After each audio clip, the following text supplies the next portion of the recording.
جب اللہ اولاد کی دولت عطا کر دے، پھر وہ بیٹا ہو یا کہ بیٹی ہو، دونوں کی پیدائش پر خوشی کا اظہار یہ شریعت کا مزاج ہے۔ بیٹا ہے تو یہ بھی اللہ کا کرم ہے، بیٹی ہے تو یہ بھی اللہ کا انعام ہے۔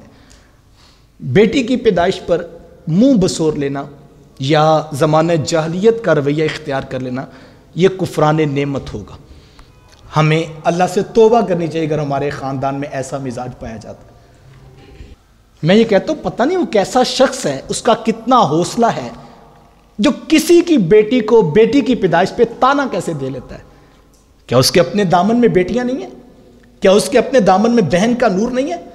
وہ کیوں بھول جاتا ہے کہ یہ بھی آخر کسی کی بیٹی ہے؟ اس نے قرآن نہیں پڑھا، اس نے حدیث نہیں پڑھی، اس کے پاس دین کا مزاج نہیں پہنچا کیا؟ واضح شریعت کی تعلیمات ہیں۔ اللہ جس کو چاہتا ہے بیٹے عطا کرتا ہے، جس کو چاہتا ہے بیٹیاں عطا کرتا ہے، جس کو چاہتا ہے دونوں عطا کرتا ہے، جس کو چاہتا ہے کچھ بھی عطا نہیں کرتا۔ یہ اس کی تقدیر کا فیصلہ ہے، اس کو قبول کرنا یہ مومن کا مزاج ہے۔ اور یہ پہلی بات ہے کہ جس پر ہمیں غور کرنا چاہیے، بیٹے ہوں یا بیٹیاں ہوں، یہ اللہ کی رحمتیں اور اللہ کے انعام ہیں۔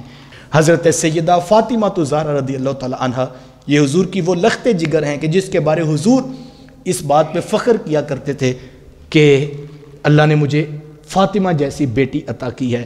اور پھر جب حضرت سیدہ فاطمہ تشریف لایا کرتی، میرے حضور اپنی مسند سے اٹھ کر اپنی بیٹی کا استقبال کیا کرتے اور ان کو ماتھا چوم کر حضور جو ہے اپنی مسند پر بٹھایا کرتے تھے۔ اور جب کبھی سفر پہ جانا ہوتا، اللہ اکبر، حضور سب سے آخر پہ حضرت فاطمہ الزہرا رضی اللہ تعالی عنہ سے ملاقات کرتے، اور جب حضور واپس تشریف لاتے تو سب سے پہلے حضرت فاطمہ رضی اللہ تعالی عنہ سے ملاقات کرتے، تاکہ بیٹی کے ساتھ جدائی کے لمحے جتنے مختصر ہوں وہ حضور کو زیادہ تسکین ہوتی تھی کہ میں بیٹی کے ساتھ جو ہے محبت کا تعلق ہے۔